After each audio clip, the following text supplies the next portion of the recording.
shoppers in Nairobi going about their day, a son distracted by an elephant statue. But in a flash, his father turns around with other shoppers, startled by the shots.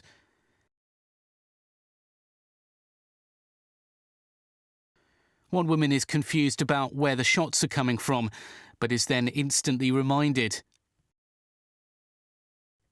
Another person tries to hide underneath the elephant.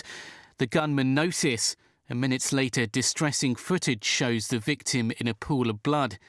The gunmen come back and find the victim still alive, but not for long. September 21st, a Saturday of peace. A mall in Westlands where the crowds would never cease. Kids on the rooftop for a cook-off in the sun. No one could imagine what was about to come.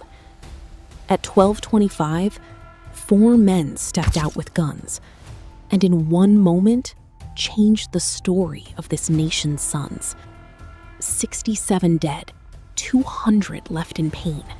But the story you were told, only half of it was sane. Because behind the headlines, behind the grief and dread, lies a trail of warnings, cover-ups, and things unsaid. This is Westgate. Not just the siege, not just the blood. This is the truth Kenya tried to bury under mud. Rewind the clock to January that same year. Intelligence reports were landing, sharp and clear. Mumbai-style attack, the briefing said out loud, handed to top officials, whispered through the crowd. Senator Mike Sonko later stood and swore. He'd warned the state himself 3 whole months before. The UN sent a memo. Elevated threat, it read. Yet security at Westgate stayed relaxed instead. Unarmed guards at entrances, metal checks half done, a wide open target under Nairobi's sun. 2 rival agencies, the NIS and police, too busy with their turf war to keep the danger's leash. So when 4 gunmen came from a silver Lancer car, nobody stopped them. The door was left ajar. Adan Garar led them, a planner cold and sharp. He'd scouted every hallway, every exit, every part. Grenades went off, and gunfire filled the air. "Stand up if you're Muslim," the gunman would declare. Those who couldn't answer right were shown no mercy then. A test of faith turned deadly in the hands of armed men. Civilians ran for cover. Some crawled beneath the cars, while others bled in silence underneath the stars. No, the sun. For this was midday horror, not a nighttime scene. The worst that Kenya witnessed, the cruelest ever seen. Yet even in the chaos, heroes rose that day. Abdul Yusuf Haji grabbed his gun and joined the fray. Off-duty soldiers, strangers, civilians with no name ran into the gunfire while the trained response was lame. Now here's where the story starts to crack and bend, where Kenya's own defenders turned against their friend. A joint police and army team moved in to breach, believing a sniper watched from somewhere out of reach. Shots rang out between them, soldier against police. A battle with no enemy, confusion with no peace. This friendly fire chaos stalled the rescue clock. While hostages lay waiting, security forces fought their own flock. For years, the state stayed silent. No official file was signed. No commission truly answered what confused the chain of mind. How many hours were wasted while brothers clashed as foes?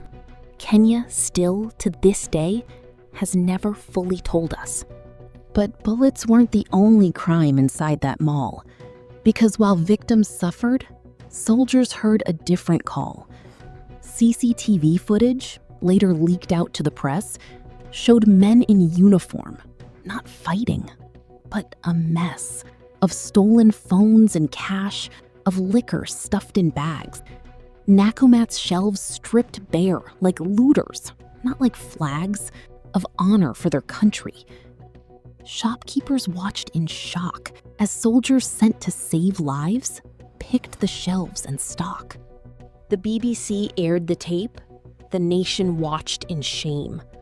Westgate CCTV shows soldiers looting, was the claim. No senior officer was ever truly named or tried. The scandal faded quietly, swallowed by the tide. The government first claimed 10 to 15 men had come, armed like an army, prepared for a war to be won. But later they backtracked. Only 4, they said. All 4 had died when part of the building fell dead, under fire and collapse, a blaze that hid the truth, burying evidence beneath the fallen roof. Forensics never fully confirmed who died and how. No full body count was ever settled. Even now, the question lingers, were there really only 4? Or did some walk free through a service exit door? The hostage count changed too, shifting week by week. The government's own figures? Too shaky, too weak.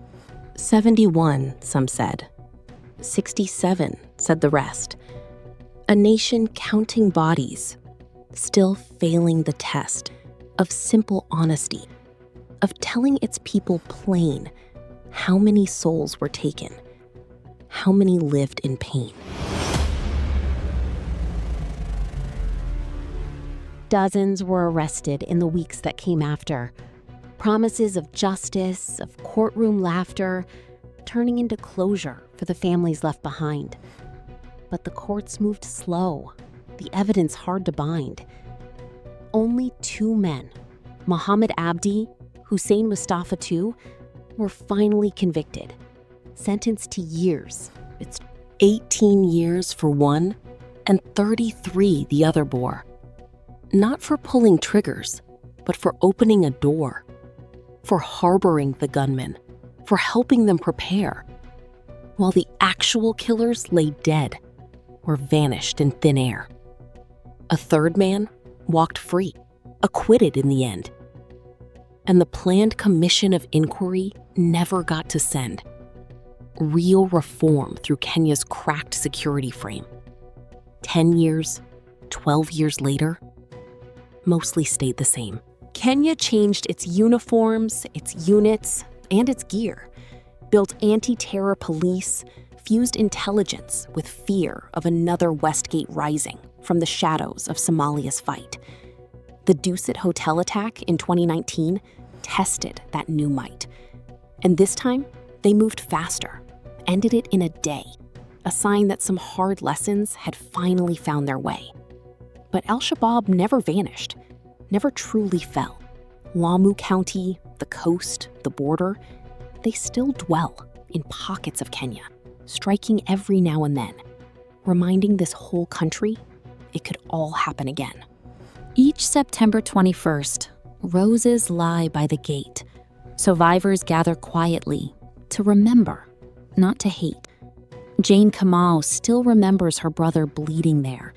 Mark Ochieng still calls it a nightmare he can't repair. The mall reopened in 2015, rebuilt, refined, but some who lived through it can't leave the fear behind. So this is Westgate, not the story that you knew. Not just 4 gunmen and a body count askew. It's warnings buried, soldiers turning into thieves. It's numbers rewritten to what officials could believe. It's justice half delivered and questions left to rot.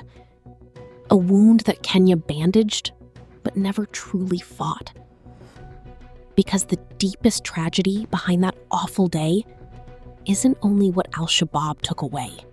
It's how the truth itself was hidden, spun, and bent by the very state that swore to represent the people it should protect, the people it let down, while roses fade each September in Nairobi town.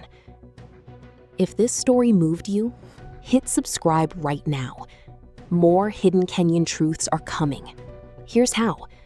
Turn on the bell and join us for what's next. Because the real story is always more complex than the headlines ever tell you. Stay right here. Kenya Documents uncovers what they hide each year.